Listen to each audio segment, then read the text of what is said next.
जैसा आप जानते हैं मेरा नाम तार्तिक है, आपका दोस्त और होस्ट तार्तिक सैनी। आज हमारे साथ हैं चंदेनु विक्रम जी, जो अभी यूपी स्टेट पीसीएस का रिजल्ट आया, आप लोगों ने देखा होगा। उसमें भैया की सब रजिस्ट्रार पद पर नियुक्ति हुई है। भैया आपका बहुत बहुत धन्यवाद हमारे साथ शामिल होने के लिए। सबसे पहले भैया मैं आपसे जानना चाहूँगा कि आपकी पढ़ाई कहाँ से हुई है, थोड़ा सा अपना परिचय दीजिए। मेरा नाम चंद्रेनु विक्रम है और पीसीएस 2022 में मेरा सिलेक्शन सब रजिस्ट्रार पोस्ट के लिए हुआ है। और मेरी स्कूलिंग जो थी वो मुरादाबाद में स्प्रिंगफील्ड से है बेसिकली। उसके बाद मैंने अपना graduation BTech IT BHU mechanical trade से किया हुआ है। उसके बाद फिर मैंने 2017-20 बैच से डीयू से फैकल्टी ऑफ लॉ से एलएलबी की पढ़ाई। तो आपने पहले बीटेक किया, फिर आपने लॉ किया और आपने एग्ज़ाम जो क्वालिफाई किया वो सिविल सर्विसेज का है। हाँ तो ये थोड़ा सा इस जर्नी के बारे में बताएंगे, ये तीनों चीज़ें कैसे हुई? हाँ, बिल्कुल सही है। आपकी जर्नी बहुत ही उतार चढ़ाव से भरी हुई है। इसमें ऊपर जाके मतलब बहुत अप्स भी थे तो बहुत डाउन्स भी थे पूरी जर्नी में। मेन चीज़ जो रही है कि जब मैंने 2014 में बीटेक कंप्लीट हुआ था मेरा मैकेनिकल से, तो उस टाइम भी प्लेसमेंट थे, ऑप्शंस थे मेरे पास जाने के। उससे पहले मैंने प्री प्लेसमेंट इंटर्नशिप भी करी थी एलएनटी मुंबई में। तो थोड़ा बहुत वर्क भी किया उसके बाद कंपनीज में, स्टार्टअप्स में, एक आध मैकेनिकल की कोर कंपनीज में वर्क किया। लेकिन उस टाइम मुझे थोड़ा सा वर्क करने के बाद ये समझ में आ गया था कि शायद मैं उतना सेटिस्फाइड नहीं था 9 to 5 अपनी जॉब से। जो भी था चैलेंजेस उसमें भी थे, बहुत सारे इंटरेस्टिंग थी। लेकिन फिर कहीं ना कहीं मन बना कि इधर मतलब या तो आपका स्टार्टिंग में मेरा इंजीनियरिंग सर्विसेज से शुरुआत हुई थी इस जर्नी की, कि इंजीनियरिंग सर्विसेज निकालते हैं, उसमें कुछ रहता है तो करते हैं। फिर इंजीनियरिंग सर्विसेज के भी मैंने 1-2 अटैम्प्ट दिए, लेकिन मैं उसमें इंटरव्यू तक पहुंचा, फाइनली क्वालिफाई नहीं कर पाया। कुछ मार्क्स से रहा लेकिन नहीं कर पाया। फिर फाइनली मेरे थोड़ा सा जो दोस्त लोग थे, काफ़ी सारे वो ऐसे थे जो आईएएस का तैयारी कर रहे थे उस टाइम। तो मैंने उनसे उस एग्ज़ाम के बारे में जाना कि कैसा है, क्या क्या पोस्ट होती हैं इसमें। हमको तो आईएएस का पता है कि आईएएस के एग्ज़ाम में सिर्फ आईएएस आईपीएस बनता है, बट ऐसा नहीं है। और भी बहुत सारी पोस्ट हैं, आईआरएस हो गया नीचे की, और भी पोस्ट होती हैं काफ़ी। आईआरटीएस थी उस टाइम, रेलवे ट्रैफिक सर्विसेज। तो ये सब जानने के बाद फिर लगा कि जो मैं सोच रहा हूँ शायद ये अलाइंड है उससे उस टाइम के लिए।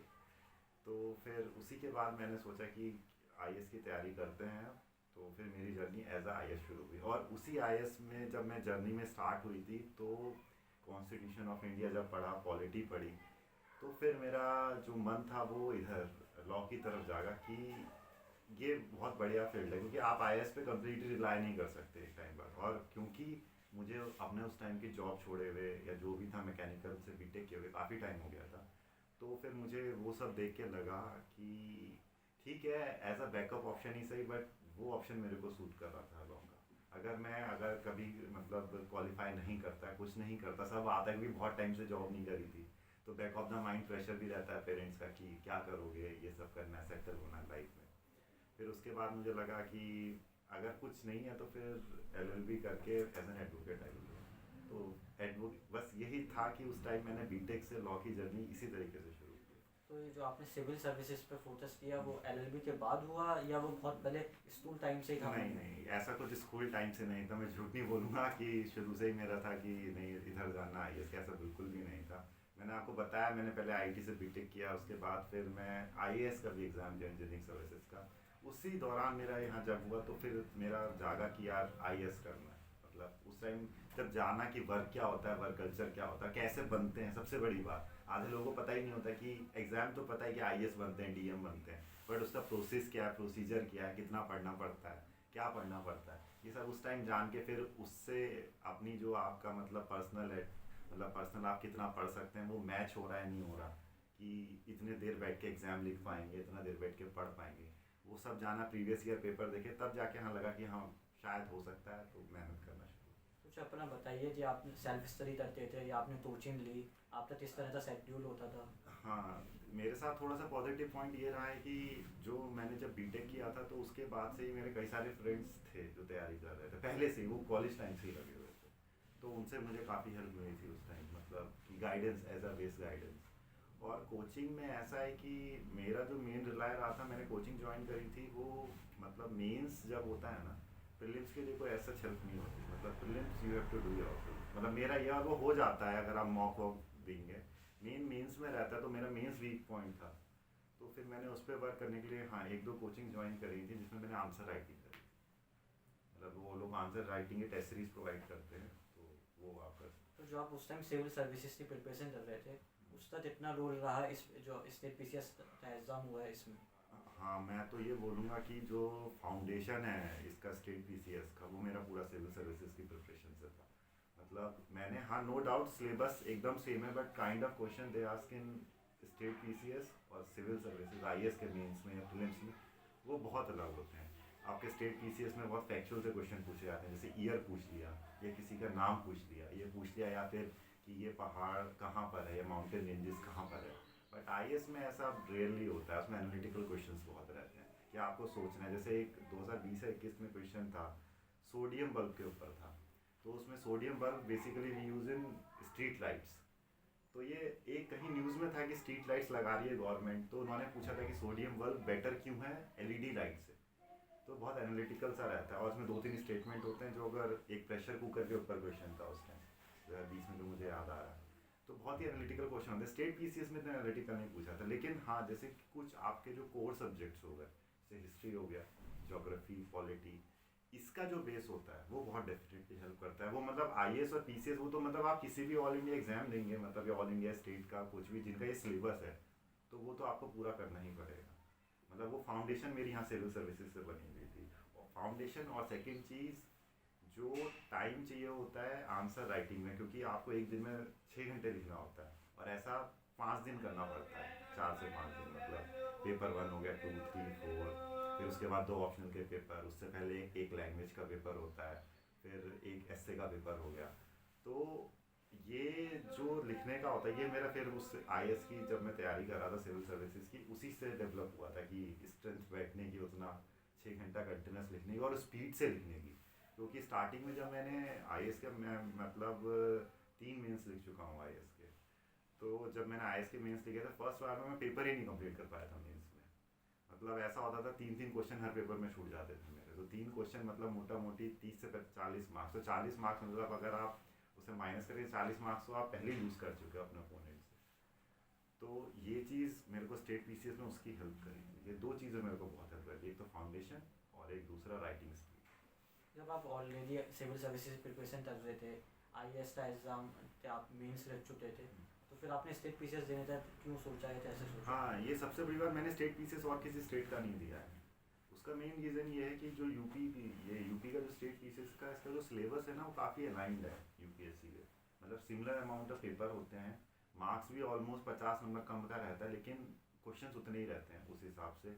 और दूसरी बात, जो मतलब मीडियम होता है आपके पास, यहाँ पे ऑप्शनल्स भी हैं। जैसे कि मेरा ऑप्शन एंथ्रोपोलॉजी है, वो इधर अवेलेबल था मेरे। कई स्टेट्स में ऑप्शनल्स कम रहते हैं, बहुत लिमिटेड ऑप्शनल्स होते हैं, या फिर लैंग्वेज बैरियर आ जाता है। जैसे इसमें हिंदी थी, हिंदी आपका कंपलसरी लैंग्वेज है यूपी में, तो वो मेरी हिंदी मैं पढ़ा हूँ तो मुझे आती है। लेकिन आप सपोज करिए महाराष्ट्र का देंगे, तो शायद उसमें मुझे पक्का नहीं पता, लेकिन मराठी आपको एक क्वालिफाई करना पड़ता है पेपर। तो ये चीज़ें थी, तो सिमिलर था, तो बेटर था कि मतलब यहाँ पे भी कुछ पोस्ट अच्छी थी, अपने होम स्टेट है मेरा ये। तो फिर मैंने कहा ऐसे भी देते हैं। शुरू में नहीं दिए थे, लेकिन बाद में जब थोड़े 1-2 टाइम पे उधर ऐसा होता है नॉर्मली, मतलब जब आप पेपर देते हो आपका किसी एक पेपर में नहीं होता, तो हम लोग डेविएट होने की कोशिश करते हैं इधर उधर, कुछ तो मिले, प्रेशर बहुत रहता है। तो सोच के वैसे भी वही आया था मैं कि हाँ यार कुछ करना है, बहुत टाइम हो गया। लेकिन अभी भी एम छोड़ा नहीं है, फाइनली देंगे। मतलब मेन एम आईएएस है, जब तक रहता है उसी की तैयारी करो, अभी भी होने के बाद। तो अभी कैसा लग रहा है? अभी नो डाउट यार फीलिंग बहुत अच्छी होती है। आप एक मतलब आपको एक ग्रुप की गेस्टेड पोस्ट मिल गई है। सबसे बड़ी बात, आप तो हो ही मतलब एक सेटल्ड लाइफ की तरफ बढ़ रहे हो, लेकिन आपके पेरेंट्स लोग बहुत हैप्पी होते हैं। उन लोगों ने इतना टाइम मतलब इकोनॉमिकली भी और इमोशनली भी इन्वेस्ट किया आपके उस पूरी जर्नी में, वो साथ रहें। तो अच्छा तो नो डाउट बहुत लग रहा है, उनके लिए ज़्यादा अच्छा लग रहा है मुझे, क्योंकि मेरी तो जर्नी भी आगे और है, लेकिन वो लोग थोड़े से सेटिस्फाइड हैं, तो उनकी वो लोग खुश हैं बहुत कि कुछ मतलब है। और सबसे बड़ी बात क्या होती है, सोसाइटी होती है, तो सोसाइटी हमेशा उसी तरीके से करती है कि जब तक आप सक्सेसफुल नहीं, क्योंकि स्टेज 3 ही होते हैं, प्रीलिम्स, मेंस, इंटरव्यूज। अगर आप इंटरव्यू के बाद भी बाहर हो रहे तो you don't have a job, आपके पास जॉब नहीं है। तो वो चीज़ बहुत मैटर करती है कि वो चीज़ मतलब या तो जॉब है या नहीं है, वो लोग स्ट्रगल नहीं देखते बाहर वाले लोग। तो ये चीज़ एक्सप्लेन करनी बहुत मुश्किल हो जाती है कि क्या कर रहे थे इतने टाइम से, ये नहीं हुआ बाहर वालों को। तो अब जब हो गया है तो फिर हाँ ये कर रहे थे इसलिए टाइम लगा था, ये चीज़ है। तो ये सब प्रिपरेशन आपने अपने घर पर रहकर करी या आपने कहीं बाहर से पढ़ाई करी? नहीं, बाहर। 2000 मेरा जैसे लॉ उस टाइम में डीयू से कर रहा था, मेरा Delhi university faculty of law से है, मैं लॉ सेंटर 2 से पढ़ा हूँ। तो वहाँ मैं रेगुलर क्लासेस भी जा रहा था, मेरी अटेंडेंस बहुत अच्छी रहती थी वहाँ पे। तो उस टाइम मैं दिल्ली रहता था, तो उसके साथ साथ मैं तैयारी करता था। तुमको भी पता होगा कि लॉ लॉ आप करे हुए हो, तो मॉर्निंग में 7:30-8 बजे से क्लास शुरू होती थी और दोपहर 1-2 बजे तक मैक्सिमम रहता था हम लोगों का। तो हमको फिर वो शाम का टाइम खाली मिल जाता था, तो उस ड्यूरेशन में पढ़ाई करता था। तो घर पर रहकर भी पढ़ाई करी जा सकती है या दूसरे शहर में जाना ज़रूरी होता है? नहीं, हाँ, ये सबसे बड़ा मिथ है कि दूसरे शहर में जाना है। मतलब अब तो ये मतलब स्पेशली आफ्टर कोविड ये सारे प्लेटफॉर्म जो ऑनलाइन आ गए हैं। और एक मतलब पहले क्या करते थे, जैसे मैं एग्जांपल देता हूँ, एक दो बहुत रेप्यूटेड कोचिंग इंस्टीट्यूशन है, मतलब वो प्रोवाइड ही नहीं करते थे अपना मटेरियल ऑनलाइन, क्योंकि ऑनलाइन में फिर पायरेसी का भी चक्कर आता है, कई और भी इशूज़ हैं। तो उन्होंने मोनोपोली बना रखी थी। लेकिन जैसे ही कोविड आया, अब बच्चा बाहर तो निकलेगा नहीं, तो वो लोग भी आए उन प्लेटफॉर्म्स पर कि यार हमारा मार्केट जा रहा है। तो जब वो लोग आए तो फिर अब जो क्वालिटी ऑफ कंटेंट है, अब से 3-4 साल पहले वैसा नहीं था। लेकिन अब जो क्वालिटी ऑफ कंटेंट है वो बहुत बेटर है कोविड फ्री टाइम, मतलब प्री कोविड ईरा से।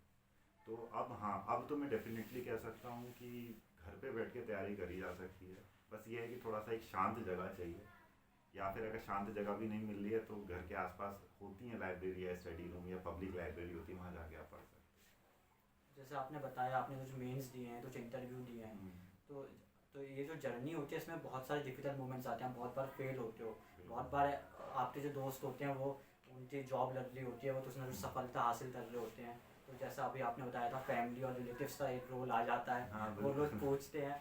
उन डिफिकल्ट मोमेंट्स में अपने आप तो कैसे बूस्टअप रखते हैं?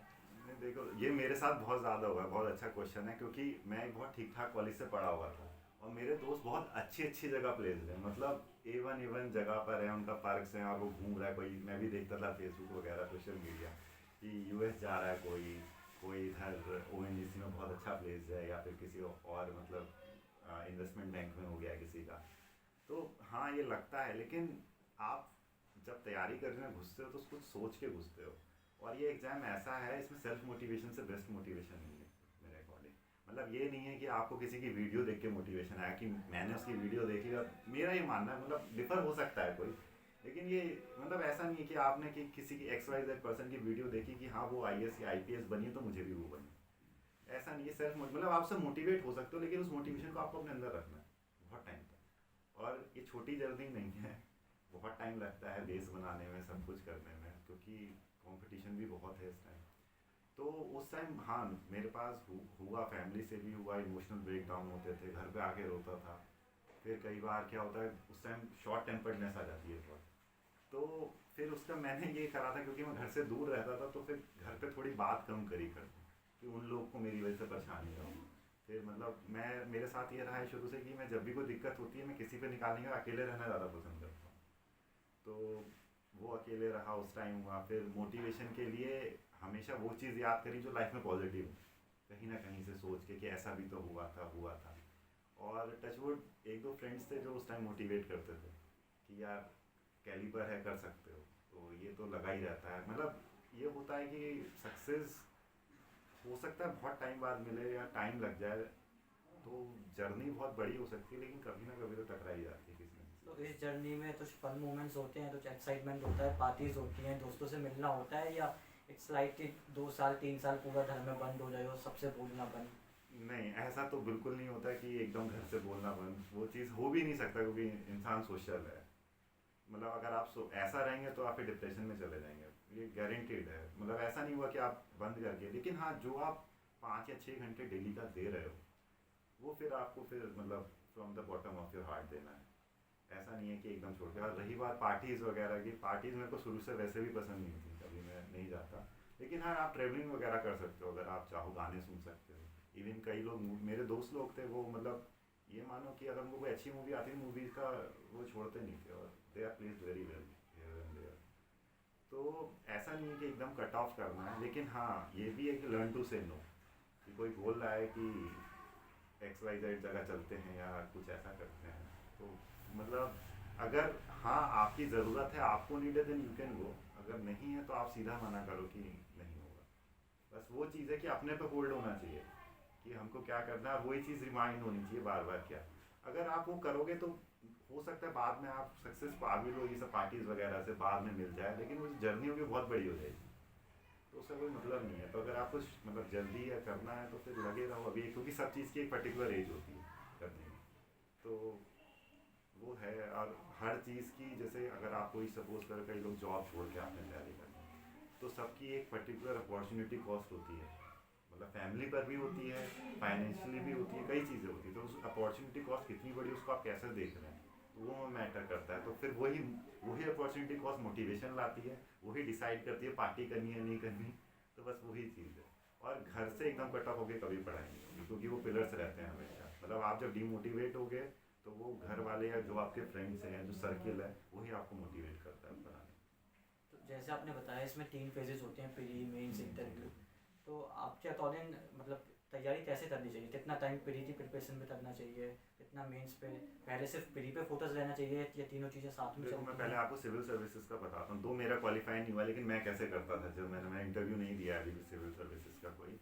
मतलब प्रिपरेशन फेज दोनों का सेम ही है, सिविल्स का भी और PCS का भी, क्योंकि यूपी PCS बेसिकली, क्योंकि इनका मतलब पैटर्न भी सेम है और नंबर ऑफ क्वेश्चंस भी सेम सिमिलर से हैं, और जो वो है क्या नाम है सिलेबस है वो ऑलमोस्ट सेम है। तो मैं ये बताऊंगा कि जैसे मतलब कभी भी आप बाइफरकेट करके नहीं कर सकते तैयारी कि ये प्री की है ये मेंस की है। इंटरव्यू तो चलो एक अलग बात है, प्री मेंस की मेन है, वही रिटन होता है। इंटरव्यू तो पर्सनैलिटी गाइडेंस है, वो आप उस टाइम कर सकते हो। तो दोनों का मिला के पढ़ना पड़ता है, ऐसा नहीं है कि। लेकिन हाँ जैसे कि अब प्रीलिम्स अभी शायद मई में है, 28 मई को है। तो जब प्रीलिम्स होगा तो हाँ 1-1.5 महीने पहले से प्रीलिम्स से फोकस करोगे, बट उससे पहले आप दोनों को साथ लेके पढ़ोगे, क्योंकि पढ़ाई बाइफरकेट करके हो ही नहीं सकती कभी कि पहले प्रीलिम्स का पढ़ लिया। क्योंकि इसका मैं एक बहुत अच्छा एग्जाम्पल दे रहा हूँ, मेरे साथ ये खुद हुआ था। मेरा जब पहला मतलब प्रीलिम्स नहीं निकला था एक बार, तो मैं भी फ्रस्ट्रेट हो गया था कि प्रीलिम्स ही नहीं निकला सिविल सर्विसेज का।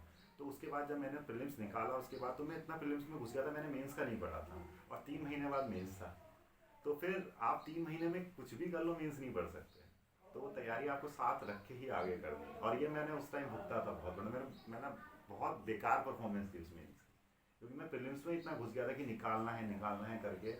मतलब 4-5 महीने से प्रीलिम्स पढ़े आ रहा था। फिर लास्ट में आके देखा कि जब पेपर 4 वगैरह या वर्ल्ड हिस्ट्री हो गई, वो उतना होल्ड ही नहीं था मेरा उसका, या ऑप्शनल हो गया, तो फिर वो दिक्कत किया था उसको।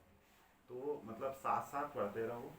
बस कुछ सिलेबस को आप ऐसा रख सकते हो कि हाँ मैं एक बार पढ़ लिया हूँ पहले की तरफ, और उसको हम लास्ट के लिए रख लेते हैं कि आफ्टर प्रीलिम्स, कि कुछ सिलेबस मतलब 10 से 20% या 30% सिलेबस, लेकिन वो भी ऐसा सिलेबस नहीं होना जो इंटरेस्ट हो, एक बार गो थ्रू जरूर कर लेना।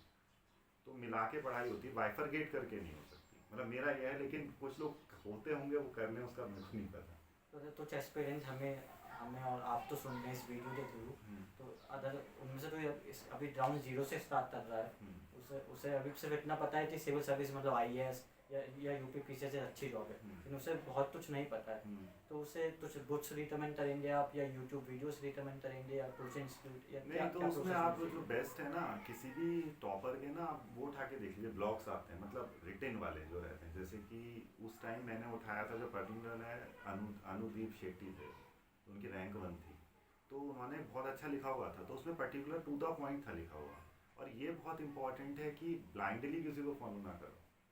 मतलब लोग क्या करते हैं, हर कोई अपना इंटरव्यू लेता है, हर कोई इंटरव्यू वो डालेगा, तो वो उनकी स्ट्रैटेजी है, वो उन्होंने अपने हिसाब से बनाई है। सबका कैलिबर एक जैसा नहीं होता, सबकी ओरिएंटेशन एक जैसे नहीं होती। सपोज करो मेरा मैकेनिकल बैकग्राउंड है, तो मुझे हिस्ट्री सिविक्स कुछ नहीं पता है। अब कोई सोशियोलॉजी से करके आ रहा है तो उसे बहुत कुछ पता है, उसको साइंस कुछ नहीं पता, तो मैं अपने हिसाब से तैयारी करूँगा। तो ब्लाइंडली किसी को फॉलो मत करो, पढ़ो। और सबसे जो बेस्ट होता है तरीका, जो मैं मानता हूँ पर्सनल, होता है प्रीवियस ईयर क्वेश्चन। आप प्रीवियस ईयर के 5 ईयर के क्वेश्चन पेपर देख लो कि क्या पूछता है। आपको ओरिएंटेशन एग्जाम का समझ में आ जाएगा कि क्या ओरिएंटेशन रहता है एग्जाम का। तो वो जो 5 ईयर के आप क्वेश्चन पेपर उठाओगे, उसमें देखो, फिर समझो कि क्या करना है। फिर उसके बाद आप 1-2 इंटरव्यू देख सकते हो, यूट्यूब वीडियोस देख सकते हो। और जो नॉर्मल बुक्स हैं, जैसे कि फॉर एग्जांपल पॉलिटिकल लक्ष्मीकांत हो गई, आपकी मॉडर्न हिस्ट्री के लिए बिपिन चंद्रा, या फिर स्पेक्ट्रम हो गया, ये तो हैं ही। तो सभी ये मतलब सजेस्ट करेंगे। लेकिन उनके बाद उस पर कैसे उसको रिवाइज करना है या उसके कैसे नोट्स बनाने हैं या नहीं बनाने, या फिर कितने नोट्स बनाने हैं, ये आपका पर्सनल है कि आपको पढ़ के कितना समझ में आ रहा है। कि क्योंकि जब आप स्पेक्ट्रम 800 पेज की किताब है शायद मॉडर्न हिस्ट्री की, आप उसको नोट्स बनाने बैठोगे तो आधे लोग तो उसका आधे ही नोट्स बना देते हैं। मतलब 400 पेज आप नहीं पढ़ सकते, या 300 इवन 100 पेज भी नहीं पढ़ सकते प्रीलिम्स से पहले। तो उसे कंसाइज करके 50-60 पेज में लाना है। कई लोग होते हैं वो उसी में मार्क कर लेते हैं, उसी में कुछ कुछ लिखा, ऐसे लास्ट के टाइम में जब तीसरा चौथा रिवीजन चल रहा था पलटा देखा, उस पर नज़र गई, ऐसे चलता रहता है। तो ये पर्सन टू पर्सन डिफर करता है। कई लोग बहुत अच्छे नोट्स बनाते हैं, वो उनके हिसाब से बनते हैं। मैंने एक नोट देखे थे, राजेंद्र नगर में रहते हैं, मतलब मेंस के, तो उस लड़की ने 60 पेज में एथिक्स का पेपर 4 कंप्लीट कर रखा था। वो रैंक 18 थी शायद, मतलब 2020 की, आई गेस 20 या 21 की। तो उन्होंने बहुत छोटा छोटा छोटा छोटा लिख रखा था, पूरे पेज भर रखा था, और टू द पॉइंट मार्क था कि अगर सपोज करो इंटीग्रिटी पे क्वेश्चन आना है तो I have to mention this 4 to 5 points, वो लिखना है। तो वो उनको पता होंगे 4 to 5 पॉइंट्स से आंसर तो नहीं बनेगा, लेकिन उससे पहले क्या लिखना है, बाद में क्या लिखना है, वो उन्हीं को पता होगा। तो माइंडसेट में जा सकते हो, लेकिन पढ़ना पहले खुद ही पड़ेगा, उसके बाद नोट्स बनेंगे। तो शॉर्टकट नहीं है इसका कुछ भी, तो वो पूरा पढ़ना पड़ेगा। जो आपका कॉलेज था वो IIT BHU से था, जैसे आपने बताया, faculty of law Delhi university से था, तो उन दोनों जगह पर पढ़ने का कितना इम्पोर्टेंस रही? क्या तो उसका टैग ने, या जो वहाँ का इन्वायरमेंट था, या जो वहाँ की पढ़ाई थी, उसने कुछ हेल्प किया आपको इस फील्ड हाँ, में? No doubt. मतलब देखो, मेरा शुरू से प्लान तो नहीं था कि मैं सिविल सर्विसेज में जाऊँ, ऐसा नहीं था कि मैं, कई लोग होते हैं कि 3rd या 4th ईयर में समझ में आता है बाइक एडमिनिस्ट्रेशन की तरफ जाना है, तो वो प्लेसमेंट्स में भी नहीं बैठते बेसिकली, में जो प्लेसमेंट्स होते हैं। तो ऐसे कई लोग थे, वो थे मतलब। लेकिन वहाँ से क्या हो गया, मतलब जब मैंने BHU से मैकेनिकल करी, तो एक चीज़ होती है ना, खुलापन, वो आ जाता है कि हाँ देख लेंगे एग्ज़ाम को। मतलब वो चीज़ ओपननेस हो जाती है बहुत, कि जैसे कहते हैं ना, जो परसिवरेंस रखने की इच्छा होती है, दृढ़ता जो होती है कि कैसे हम निरंतरता रखेंगे, कैसे दृढ़ता में रखेंगे, वो चीज़ वहाँ से डेवलप हुई है मेरी। कि मतलब उन लोगों को देखा कि कॉलेज जा रहे हैं, कॉलेज जाने के बाद क्लास कर रहे हैं, प्रैक्टिकल कर रहे हैं, वहाँ भी एक्सेल कर रहे हैं, उसके बाद 1-1.5 घंटा फिर अपना पढ़ रहे हैं। वो चीज़ मैं उन लोगों को देख के सीखा था। तो माहौल रहता है थोड़ा मज़े, और सबसे बड़े मज़े भी पूरे करता है। IITians बदनाम है मज़े के लिए, पता हो, हॉस्टल में मस्ती बहुत चलती रहती है कि सेमेस्टर ख़त्म हुआ तो घूमने निकल गए, इधर उधर करा। लेकिन उसके साथ साथ फिर यही था कि हाँ, उस माहौल ने हेल्प, नो डाउट हेल्प करी। मतलब अपने आप को एक मेंटली प्रिपेयर किया था मैंने वहाँ पे कि हाँ कुछ करना है और बेटर करना है। और फिर उन्हीं दोस्तों के जो मतलब वहाँ पे बना था, उन्हीं लोगों के थ्रू फिर बाद में मोटिवेशन मिला कि यार ये यहाँ वर्क कर रहा है या वहाँ पर है, तो कैसे काम। ऐसे इन्वायरमेंट में तभी ये तो नहीं होता कि जनरली छोटे शहरों से आते हैं या छोटे स्कूल से आते हैं, वहाँ पे आप टॉपर्स होते हैं, लेकिन जब आप बड़े कॉलेज में जाते हैं तो वहाँ और सब लोग टॉपर ही होते हैं। हाँ, वहाँ तो सब बहुत बार हो सकता है कि आप तो लगे यार कि इन सब में मैं out of the world type हो गया, कि मैं फेलियर हूँ और ये सब टॉपर है, तो तभी वो वाला फील भी आता है। नहीं, मतलब हाँ कभी कभी आता था, लेकिन देखो इसमें क्या होता है, सबसे बड़ी चीज़ क्या होती है, आप कहीं पे फेलियर हो तो आप भी कहीं पे टॉपर हो गए। सबकी फील्ड होती है डिसाइडेड, मतलब कोई चीज़, हर चीज़ में टॉप नहीं कर सकता कोई, और कोई बंदा हर फील्ड में फेलियर भी नहीं हो सकता। बस उसको पहचानने की ज़रूरत है। तो ये फीलिंग जो तुम कह रहे हो आती थी, कभी कभी आई है। मतलब जैसे कि मैं, टू बी वेरी ऑनेस्ट, मेरे को कोडिंग का सी भी नहीं आता। मतलब जब ये कोडिंग वोडिंग होती थी तो मेरे को समझ में नहीं आता था बिल्कुल। लेकिन कोडिंग भी बहुत ज़रूरी थी, क्योंकि कई कंपनी कोडिंग मांगती हैं, या कोई टेक फेस्ट हो रहा था उसमें कोडिंग हो गई, तो उस टाइम देख के लगता था यार कुछ नहीं आता, मतलब तो फील होता था। लेकिन अब जैसे ही वो मैकेनिकल ओरिएंटेड चीज़ें हो जाती थी, मशीन्स पे वर्क करना है, मशीन से कुछ निकालना है या कुछ फॉर्मूला ड्राइव, तो उसमें था मेरा मैन्युफैक्चरिंग वगैरह में बहुत अच्छा सॉलिड है था, तो वहाँ पे मुझे लगता था कि हाँ मैं औरों से बेटर हूँ। तो ये चीज़ें रहती हैं बस इसमें तो। और सब एक एंट्रेंस एग्जाम के थ्रू आते हैं वहाँ पे, तो वो लगभग सिमिलर कैलिबर के होते हैं। मतलब एक आध एक्स्ट्रा ऑर्डिनरी होगा, वो तो हमेशा रहता है, लेकिन मोस्टली हाँ वही रहते हैं कि सिमिलर कैलिबर के रहते हैं। तो आप जैसे लॉयर भी हैं, तो लॉ की पढ़ाई का क्या रोल रहा, उसने कितना हेल्प किया? हाँ, एज अ लॉयर असलियत समझ में आएगी कैसे चीज़ें वर्क करती हैं चीज़ें। मतलब हमने सुना था कि लॉयर तो मतलब मुझे सबसे बड़ी बात क्या है कि एक बहुत अच्छे रेप्यूटेड इंस्टीट्यूट से लॉ करने का, मतलब LLB करने का मेरे को मौका मिला, जहाँ पे एक्सपोजर भी बहुत सही। और तुमको भी पता होगा कि देखे प्रोफेसर्स लोग भी बहुत वेल रिनोर्ड हैं वहाँ। और एज अ लॉयर फिर उसके बाद जब हम पढ़ते थे, जाते थे कभी कोर्ट में किसी सीनियर के अंदर, तो असलियत पता चली कि कोर्ट वर्क कैसे करती है। हम तो ये सोचते थे ऐसा होता है मूवीज़ के थ्रू, ऐसा होता है, ऐसा कुछ नहीं होता। और बेसिकली जैसे हम लोग मतलब नॉर्मल लैंग्वेज यूज़ करते थे वकील की मतलब प्रॉपर्टी टैक्स हो गया, ये हो गया, वो हो गया। तो वो चीज़ काफ़ी कुछ वहीं एज अ मतलब लॉ में जब पढ़ी तो काफ़ी कुछ सीखा। तो उसने बेसिकली एक बेटर पर्सनैलिटी डेवलप करने का मौका, मतलब एक्चुअलिटी ग्राउंड रियलिटी दिखाई उसने कि क्या ग्राउंड में रियलिटी चल रही है, कोर्ट्स कैसे वर्क करते हैं, और वो चीज़ थ्योरी में कभी नहीं आ सकती। तो लॉ करने का ये मिला फ़ायदा। और दूसरी बात, जब मैंने लॉ करी तो जैसे कॉन्स्टिट्यूशन ऑफ इंडिया हो गया या फिर आपके एक आध और सब्जेक्ट्स होते हैं, तो इससे मेरे को सिविल्स में भी बहुत हेल्प मिली आंसर्स लिखने में, मीन्स के स्पेशली आंसर्स लिखने में, जैसे जीएस पेपर 2 हो गया। तो ये चीज़ें रही हैं थोड़ी सी। और जैसे हमारा इलेक्टिव था, मैंने इलेक्टिव लिया था वाइट कॉलर्स क्राइम का। तो वाइट कॉलर्स क्राइम में कई सारी केस स्टडीज़ पढ़ी थी उस टाइम। तो वो लिंक हो गया कहीं ना कहीं। जब मैं जीएस 2 के पेपर लिखता था, एथिक्स के पेपर लिख देता था, तो वही वाइट कॉलर क्राइम के कुछ एक आध केस याद आ जाते थे कि जैसे वो करा था ना एक रजत गुप्ता का बहुत फेमस केस है 2010 का। वो आईआईटी से ग्रेजुएट था, एमबीए था बहुत अच्छी जगह से, उसके बाद में मैकेंजी में या कहीं पर वो कर दिया था, मतलब इंटरनल इनसाइडर ट्रेनिंग, वो ट्रेडिंग कर दी थी। तो ये ऐसे ऐसे केस स्टडी याद आई थी, तो मैंने एथिक्स में लिखी थी ये सब। तो ये चीज़ इंटरलिंक्ड रहती है। इस पूरी जर्नी में फैमिली का कितना रोल रहा? फैमिली का तो बहुत रोल है। पिलर मतलब वो पिलर्स हैं मेरी स्ट्रेंथ के। मतलब कहते हैं कि मतलब हम लोग जनरली बात करते हैं कि strong building rest on a strong foundation, but we often tend to forget about pillars. Pillars का भी उतना ही रोल है।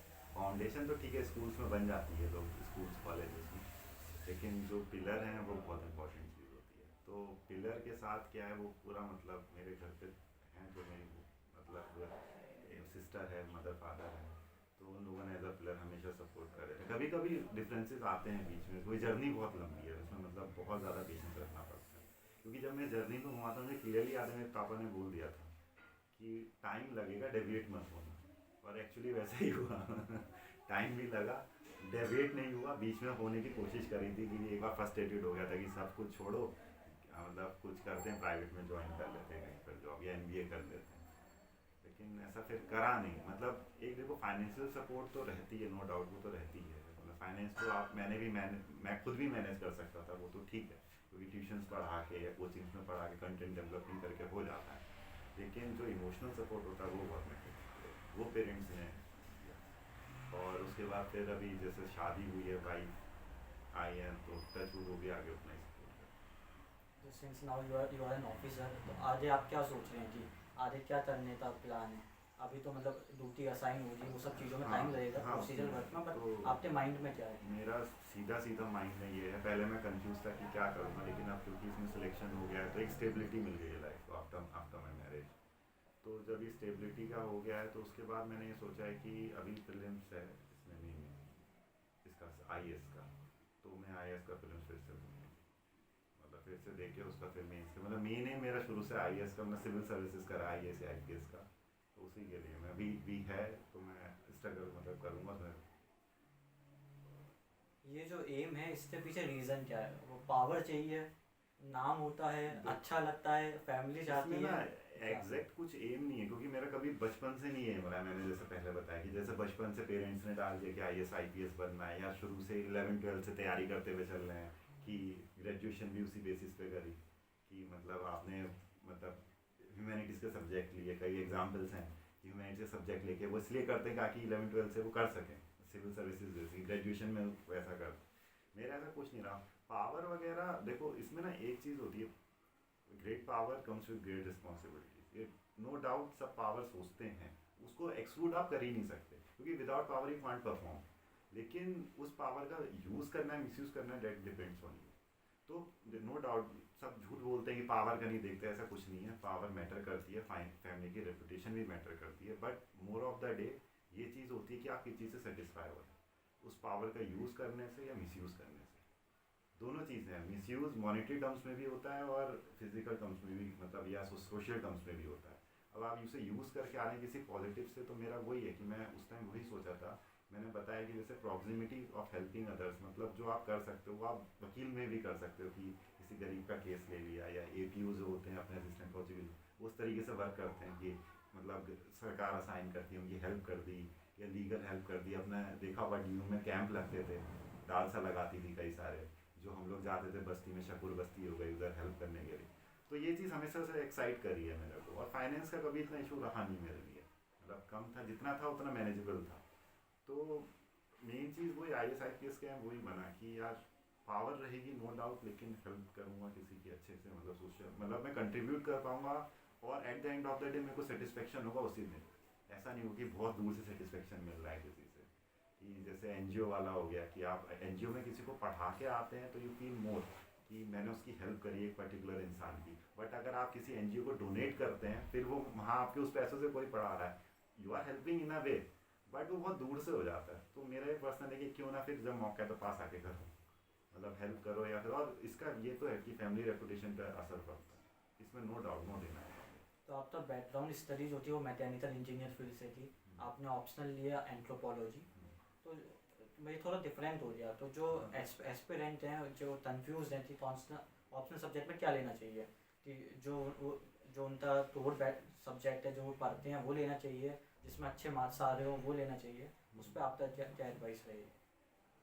तो मेन चीज़ ये है कि मैं भी बहुत कंफ्यूज था कि क्या करना है। तो स्टार्टिंग में मैंने जब 2 अटेम्प्ट्स दिए, अनफॉर्चुनेटली मेरा प्रीलिम्स क्लियर नहीं हो पाया। तो मेरा जो वो था, क्या नाम है, मतलब उस तरीके से जो ऑप्शनल का जिस हिसाब से था, तो मेरा मैकेनिकल था, लेकिन मैकेनिकल से मैंने इंजीनियरिंग सर्विसेज का तैयारी किया था, और मैंने इंटरव्यू में अपेयर तो हुआ, लेकिन मैं मतलब एक उसमें स्टैगनेंट मार्क्स लेके आ पा रहा था, एक एक्सेप्शनल परफॉर्मेंस नहीं थी कि उसके मार्क्स जुड़ के इंटरव्यू के साथ मेरा फाइनल लिस्ट आ जाए। तो कहीं ना कहीं मुझे रियलाइज़ हुआ कि शायद ये वीक पॉइंट है मेरा। और उस टाइम 2017 में 18 में जब मैंने ऑप्शन चेंज किया था, तो बहुत एंथ्रोपोलॉजी का बोलबाला भी था, लोग 300 के प्लस आ रहे थे। तो मैंने फिर प्रीवियस ईयर पेपर उठाया, उसके टॉपर 1-2 टॉपर थे, उनके इंटरव्यू देखे। तो उस टाइम समझ में आया कि इंजीनियर ये लेते हैं तो हो जाता है। और मेरा थोड़ा सा बायोलॉजी पे होल्ड था, मतलब अपने स्कूल टाइम में काफ़ी, तो 30% से सिलेबस बायोलॉजी से मैच करता है, और डायग्राम बनाना मेरा अच्छा है, मतलब डायग्राम मेकिंग अच्छी थी। तो ये सब देख के मैंने देखा कि सिलेबस भी कवरेबल है, और लिख पा रहा हूँ आंसर ठीक से, सिलेबस कंप्लीट कर पाऊँगा पूरा टाइम में, क्योंकि मैकेनिकल बहुत बड़ा रहता था मेरे लिए। तो ये सब देख के मैंने फिर एंथ्रोपोलॉजी लिया। तो मैं यही सबको सजेस्ट करूँगा कि एंथ्रोपोलॉजी, मतलब कुछ भी ऑप्शन XYZ लेने से पहले तो इंटरेस्ट देखो कि इंटरेस्ट आ भी रहा है पढ़ने में, वो पढ़ रहे हो क्या पढ़ रहे हो। जैसे मैंने कोशिश करी थी फिलॉसफी पढ़ने की, मुझे कुछ समझ में नहीं है। कुछ लोग होते हैं, मेरे फ्रेंड्स लोग में सर्कल में थे, उनको फिलॉसफी, मतलब वो फिलॉसफी में क्या होता है कि आप एक चीज़ को कितने डायमेंशन से देख सकते हो, तो वो डायमेंशन देखने में बहुत अच्छे थे, मतलब उनको ये देख लिया तो मतलब फिलॉसफी उनको सूट करी थी। तो सबसे पहले मैं यही बोलूँगा कि पहले तो आप प्रीवियस ईयर पेपर देखो जितने हैं, आप 1-2 टॉपर को रेफर कर सकते हो। जैसे कि मेरा इंजीनियरिंग बैकग्राउंड था, तो मैंने कोशिश करी कि मैं इंजीनियरिंग बैकग्राउंड वाले को देखूँ ताकि वो बेटर मैच हो जाए। तो ऐसे आप देख सकते हो किसी का। फिर उसके बाद ये देखने के बाद फिर आप लिख के देखो 2-3 आंसर कि लिख पा रहे हो उस टाइम में, आप मतलब देख के ही लिखो, या आप कहीं से पढ़ लो उसका आंसर, फिर आप लिख के देखो। तो ये कर पा रहे हो या नहीं कर पा रहे, तब आप ऑप्शनल चूज करो, क्योंकि ऑप्शनल बहुत मैटर करता है, बहुत ज़्यादा। क्योंकि मेरिट आपका सिलेक्शन होगा नहीं होगा सिविल्स में, मतलब IAS में स्पेशली, अब तो PCS से अब तक ऑप्शनल था, इस ईयर से हट गया, तो IAS में अभी भी है, तो वो होगा नहीं होगा, वो ऑप्शनल पे डिपेंड करता है। अब हम अपने वीडियो के लास्ट फेज की तरफ जा रहे हैं। तो प्रीलिम्स है सिविल सर्विसेज 28 मई को, UPPCS का एग्ज़ाम भी आने वाला है। तो ये जो एस्पायरेंट है जो दोनों एग्ज़ाम देने वाले हैं, उन्हें आप एज एस्पायरेंट, एज अचीवर क्या क्या बोलना चाहेंगे? देखो, सबसे पहली बात तो ये है कि प्रीलिम्स बहुत ज़्यादा कर, मतलब मेरे ख्याल से 1 महीना भी नहीं बचा है उसके लिए, PCS वाले के लिए, और उसका 1.5 महीना करीब है सिविल्स का। तो तैयारी सब लोग कर ही रहे हैं, जो भी एस्पिरेंट होगा वो तैयारी अपेयर कर रहा होगा तो करेगा। तो पहली तो सिविल सर्विसेज के लिए स्पेशली, अगर मेंस तैयार नहीं है तो अटेम्प्ट स्किप कर देना। मतलब मेरी सीधी ये है, मतलब ये ब्लंट है बहुत, बट ये फैक्ट है कि अगर मेंस की तैयारी नहीं है तो वो आप, क्योंकि आप ना जब पेपर लिखते हो ना इतने सारे, तो you can't get wrong in any of the paper, सब में परफॉर्मेंस देनी है। मतलब थोड़ा बहुत 19-20 चल जाएगा, बट ऐसा नहीं चलेगा कि एक पेपर में आपके 60 या 70 नंबर आ रहे हैं तो आप एक्सेप्ट कर रहे हो कि मेरे को मेंस की कॉल आ जाएगी, ऐसा नहीं होगा। और जो जिनकी अच्छी चल रही है, बेसिकली मैं तो यही बोलूँगा इस टाइम, मैंने जो करता था शॉर्ट नोट्स बनाता था अपने, मतलब A4 शीट साइज़ के पेपर को फोल्ड करा, 4 भाग में हो गई, तो ऐसे ऐसे 4-5 पेज हिस्ट्री के, 4-5 पेज ज्योग्राफी के, 4-5 पेज पॉलिटी के, क्योंकि ये जो हम भूल जाते हैं, तो उसमें बस एक लाइन में लिख लेता था वो, मतलब एरो मार के कि जैसे कि सपोज करो कि मतलब बहुत बेसिक सा है कि प्रियम्बल है, तो प्रियम्बल से मतलब आइडिया कैसा है, ये मतलब मैं अभी सिविल सर्विसेज का बता रहा हूँ आईएएस के लिए, तो आइडिया कैसा है। या फिर मेन जो होता था वो बनाने में होते थे उसका हिस्ट्री का और आर्ट एंड कल्चर का, क्योंकि बहुत फैक्चुअल सा होता है, एंशियंट हिस्ट्री हो गई तो उसका कि क्या क्या है, कि स्कूल ऑफ फिलोसफी थे, तो न्यायिक शिक्षा ये सब थे, तो वो कैसे करना था वो लिख लेता था, जो चीज़ भूलने के ज़्यादा होता है, और रिवीजन करता था, और हफ्ते में कम से कम 3 मॉक। और मॉक में ऐसे मैंने कभी टेस्ट सीरीज ज्वाइन नहीं करी प्लेन किसी भी इंस्टीट्यूट में, जीरोक्स वाली कॉपी उठाया, किसी के मॉक टेस्ट दिया, उसके बाद उसकी आंसर शीट करी, एनालाइज करा और उसको रख दिया, और उस पर रेड पेन से ऊपर लिख लेता था कि क्या क्या मेरी गलती हुई, कौन सा क्वेश्चन मुझे रिविजिट करना है। तो जो फाइनल का डे होता था उससे 2-3 दिन पहले उस चीज़ को देखते थे। और अब जो टेस्ट सीरीज आ रही है उसमें एनालिटिकल क्वेश्चन बहुत आ रहे हैं, तो उनको सॉल्व करो, मॉक ज़्यादा से ज़्यादा दो, बस सीधी बात ये है। और यूपीपीसीएस के लिए तो रखना पड़ता है, तो वही शॉर्ट नोट्स अगर बने हैं 20-30 पेज में पेज के, तो उन्हें रख डालो, बस यही है। और करंट अफेयर्स बहुत मैटर करता है, स्पेशली यूपी का बहुत क्वेश्चन आते हैं उससे, तो मैगजीन आती है एक दृष्टि करके आती है, आई वाली दृष्टि, तो उसे रखना होता है पूरा। तो यही है कि बस अभी काम बनाए रखो, और जितना पढ़ सकते हो, ये मैक्सिमम देने का टाइम है, 8 घंटा 10 घंटा 12 घंटा जितना कैलिबर है, मतलब सोना भूल सकते हो तो भूल जाओ, तबीयत खराब ना करके, लेकिन हाँ, क्योंकि अभी 1 ही महीना बचा है, तो ये लास्ट मोमेंट होता है। तो जनरली कोई भी रिजल्ट आता है तो उसके बाद बहुत सारे वीडियोस आ जाते हैं, बहुत सारे फोटोज़ आते हैं न्यूज़पेपर में, एक लाइन से लग जाती है कि इन्होंने टॉप किया, उन्होंने टॉप किया, और उसके बाद एक सेलिब्रिटी वाला फील आता है आई गेस। तो अभी वही वाला फेस चल रहा है आपका? नहीं यार, सेलिब्रिटी वाला फेस तब आएगा जब अपना एम होगा वो अचीव हो जाएगा, नो डाउट। ये भी कोई छोटी चीज़ नहीं है, बहुत बड़ी है, लेकिन एंजॉय करो, ये भी एक पार्ट एंड पार्सल है जर्नी का, तो उसे एंजॉय कर रहा हूँ और आगे भी सोच रहा हूँ, लेकिन यही है कि सक्सेसफुल कभी सर पे नहीं चढ़ना है। इस टाइप के वीडियोस में मेरे साथ एक प्रिविलेज ये रहता है कि मैं तो ये किसी ऐसे टॉपर है सिर्फ इसलिए बात नहीं कर रहा हूँ, या तो रैंडम पर्सन है इसलिए बात नहीं कर रहा हूँ। एक प्रिविलेज ये भी रहता है कि सेम स्कूल से हैं, और फैकल्टी ऑफ लॉ में मैं जूनियर रहा हूँ, तो हम एक कनेक्शन भी है। हमने एक स्कूल टाइम से देखा है, जब शायद आप 6-7 पढ़े, तो आपको साइकिल पे देखा था, आज आपके साथ बैठ के इंटरव्यू ले रहा हूँ। सो तो मेरे जो यूट्यूब चैनल पे कंटेंट आता है, जो आपने पहले वीडियोस देखे होंगे, उसमें यही डिफरेंस है। और सिर्फ हम कुछ भी सवाल पूछ लेते हैं, जो क्योंकि हम सिर्फ रताया सवाल नहीं पूछते हैं, हम एकदम बेसिक सवाल पूछ रहे हैं। तो हम वीडियो के लास्ट में कुछ और आप कहना चाहें तो? नहीं, मतलब ऐसा कुछ नहीं, बस जो भी देखे रहा है वीडियो को यार, कि बहुत मेहनत करता है लड़का आया, स्पेशली घर पे आया, इंटरव्यू दिया, स्पेशली टाइम दिया, क्योंकि मैं कल दिल्ली नहीं कर रहा हूँ, फिर से मेरा काम है, तो उसको बताया। तो आप भी इसका थोड़ा सा हेल्प करिएगा, देखिए अगर कुछ भी डाउट है इस वीडियो के रिगार्डिंग, या फिर कुछ भी मतलब XYZ हो गया उस तरीके से, मतलब सिविल सर्विसेज की प्रिपरेशन से अकॉर्डिंग मैं जितना अवेलेबल लूँगा इसके चैनल के थ्रू हेल्प करूँगा। इस पूरे वीडियो के लिए अपना टाइम देने में बहुत बहुत धन्यवाद भैया आपका। और आप जो भी लोग देख रहे हैं, आपकी कोई भी क्वेरीज हो तो कमेंट करिएगा। मेरे से आप डायरेक्ट बात कर सकते हैं, मैं भैया से कोशिश करूँगा कनेक्ट करने की, टाइम होता है तो इस वीडियो का लाइक करिएगा, शेयर करिएगा, सब्सक्राइब करिएगा। अभी के लिए बाय बाय, थैंक यू।